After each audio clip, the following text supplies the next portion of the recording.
Hi guys, today our discussion will be about classical Roman period. So just to give you a little background of this classical Roman period, actually classical Roman period spans roughly from the late Roman Republic through the height of Roman Empire.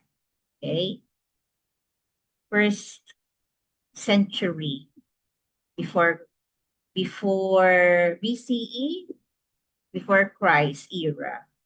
Okay. Second century CE.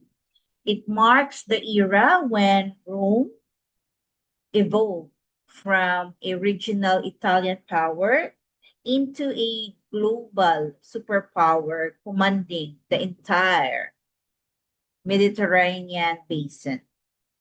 So take note that late Roman Republic turbulent phase marked by rapid military expansion, social unrest, and political rivalries among generals like Julius Caesar and Pompey, ultimately bringing down the Republican system.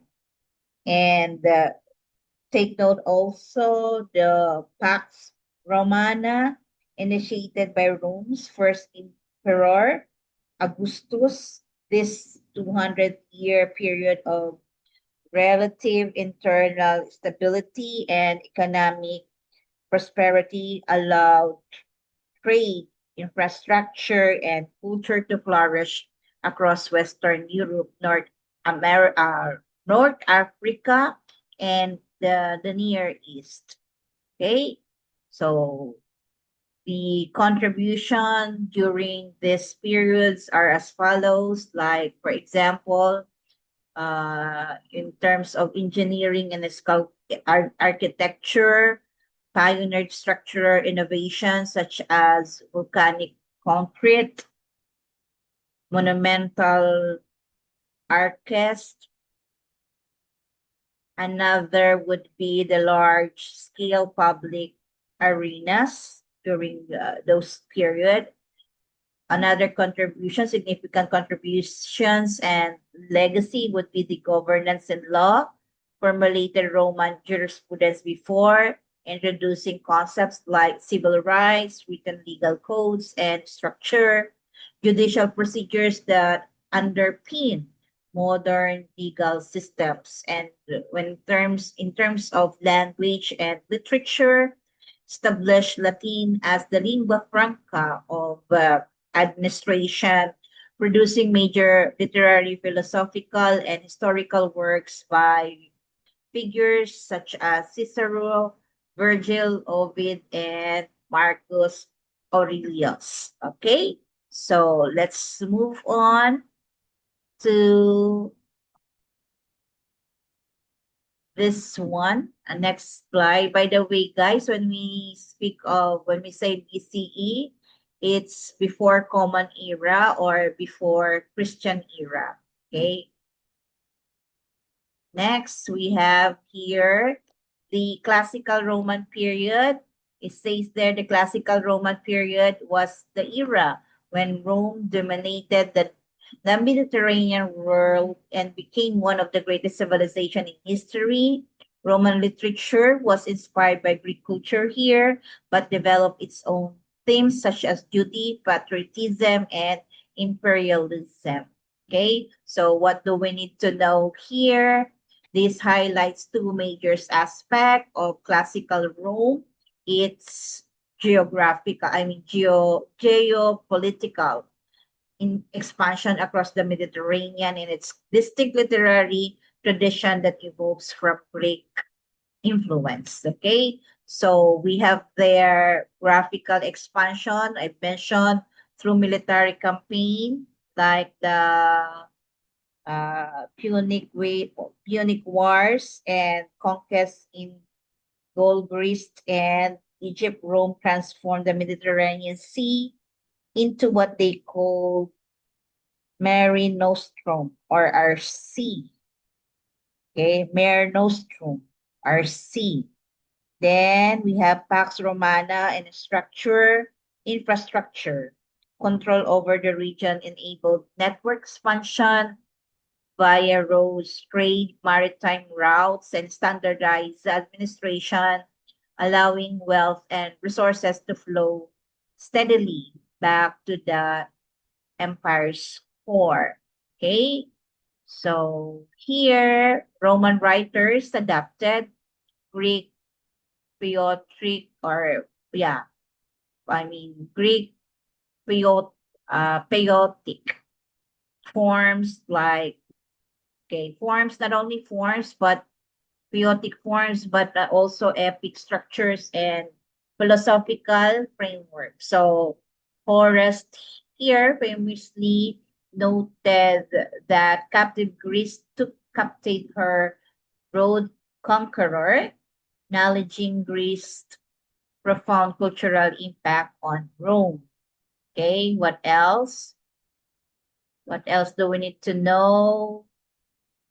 When it comes to literary figures of the era, we mentioned about Virgil, that Virgil, Aeneid, defined the Roman national identity and duty through the journey of Aeneas. Then we mentioned about Cicero, standardized Latin prose through political speeches, letters, and treatises on rhetoric and law. And Horace and Ovid explored satire, lyric poetry, and methodology, blending Greek aesthetic style and Roman social commentary during this period. Okay, so let's move on. Let's discuss the rise of Rome. Okay, so the political evolution of Rome from a governing republic into an autocracy under the Roman Empire. Okay, so here established after overthrow of the Etruscan monarchy, replacing kindly rule, I mean kingly, replacing kingly rule with a system of elected officials. Okay, that's the founding. Established after the overthrow of the Etruscan monarchy, replacing kingly rule with a system of elective officials here. And the government by two annual elected consuls advised the Senate, wealthy patricians, and checked by popular assemblies and tribunes who who represented the common citizens and build an explicit safeguard such as terms, limits, and veto powers to prevent single individuals from holding absolute power. That's the reason why we already have this also veto power right now. Okay, so it originated way back before. Okay, take note that there was a rapid territorial conquest during this period, brought immense wealth, also land concentration among elite patricians and social inequality, destabilizing traditional republican norms. Okay, and there was a transition to the imperial period. Okay, because we have there Julius Caesar's dictatorship and Caesar's Augustus. Okay, so here in 44 BCE, Julius Caesar was declared dictator perpetual, dictator in perpetuity. His assassination actually by senators seeking to restore the republic instead triggered final civil wars during this period. And then Augustus and the Principate during 27 BCE, Caesar's adopted heir, Octavian, defeated his rivals, Mark, Antony, and Cleopatra, and and consolidated supreme power. In 27 BCE, the Senate granted him the title Augustus, making the formal beginning of the Roman Empire while maintaining the illusion of republican institution. Okay, so next, let's move on. Here, something to do with Virgil masterpiece, the Aeneid, highlighting its literary connection to Homeric Homeric epics and its role in shaping Roman identity. So we have there Virgil's The Aeneid was inspired by Homer's The Iliad and the Odyssey, but focused on Roman history and values. So unlike Homer's epics, the Aeneid emphasized duty, destiny, and the legendary founding of Rome. Take note, guys, that by connecting Rome's ancestry to the legendary Trojan hero Aeneas, Virgil grounded Roman history within the prestigious world of Greek myth while asserting Roman distinctiveness. So here, unlike Homeric heroes driven primarily by individual glory, okay, Aeneas is characterized by pietas, devotion to duty, the gods, his family, and future descendants. So he repeatedly sacrifices personal desire, such as his love for Dido, queen of Carthage, to fulfill his mission. So written during the reign of Augustus, the epic serves as national propaganda, framing the rise of Rome and Augustus' golden age as divinely ordained by Jupiter. And while Romulus and Remus are traditionally credited with founding the city of Rome, the Aeneid establishes the deeper mythic lineage of Roman people through Aeneas' Trojan survivors, merging with the native Latins. And then we have here, okay, I mentioned this, Plautus and Terence, who are these people, adapted Greek new comedy into Roman verses.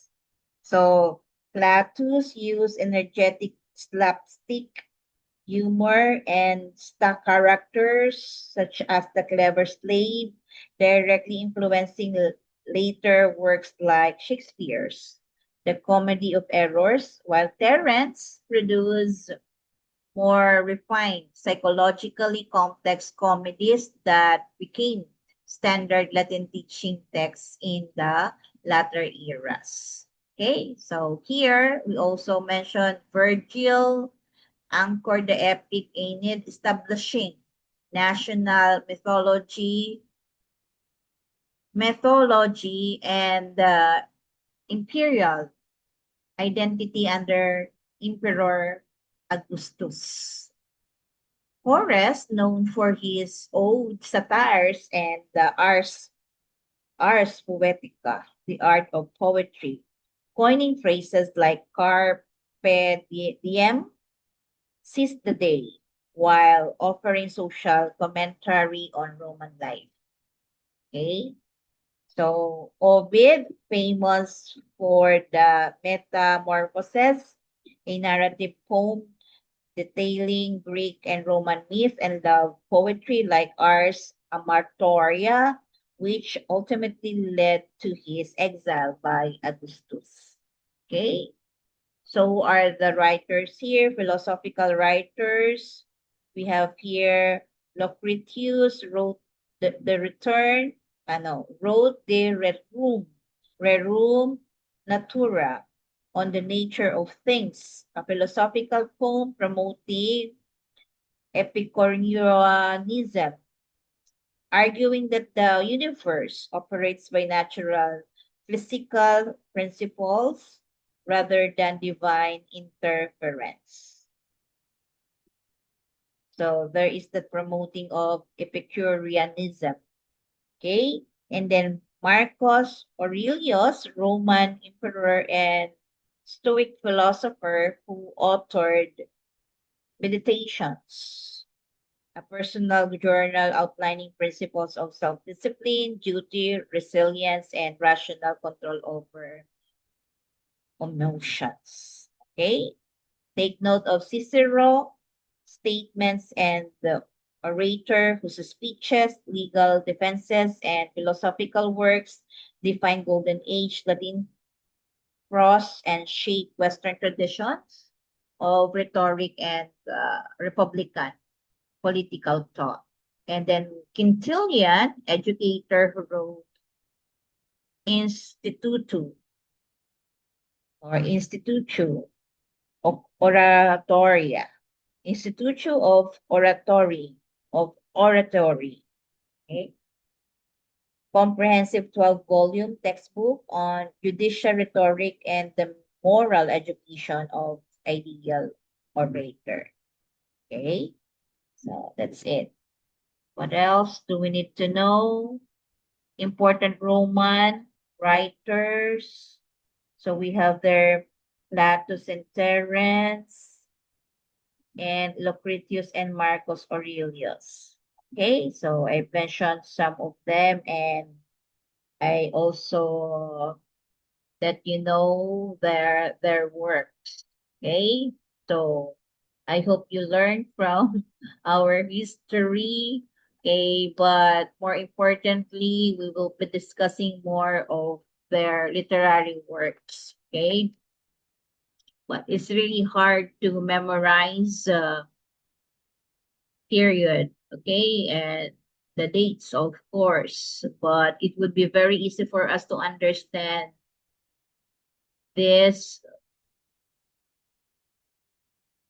subject if we will be dealing with, we will be discussing with the literary genres, different literary genres, and those famous writers. Okay, so that's it, the classical Roman period. So we'll be discussing next time around those literary genres mentioned. Thank you, guys.